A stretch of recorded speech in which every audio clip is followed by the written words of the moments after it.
நாடாளுமன்ற தேர்தல் நெருங்கி வரும் நிலையில் பாஜக மாநில துணைத் தலைவர் சக்கரவர்த்தியை தேர்தல் ஒருங்கிணைப்பாளராக நியமித்து 38 குழுக்களை அமைத்து பாஜக மாநில தலைவர் அண்ணாமலை உத்தரவிட்டுள்ளார்.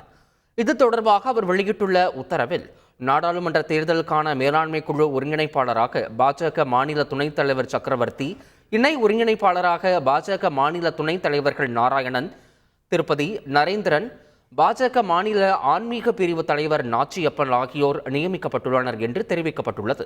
தேர்தல் அறிக்கை தயாரிப்பதற்கு பாஜக மூத்த தலைவர் ராஜா தலைமையில் மாநில துணைத் தலைவர் பி ராமலிங்கம், கார்வேந்தன், ராம ஸ்ரீனிவாசன் ஆகியோர் அடங்கிய குழு நியமிக்கப்பட்டுள்ளதாகவும் அந்த அறிக்கையில் தெரிவிக்கப்பட்டுள்ளது.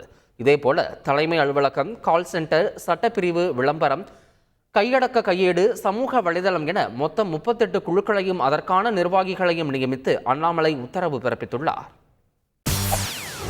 செய்திகளை உடனுக்குடன் தெரிந்து கொள்ள உடனே சப்ஸ்கிரைப் பண்ணுங்க.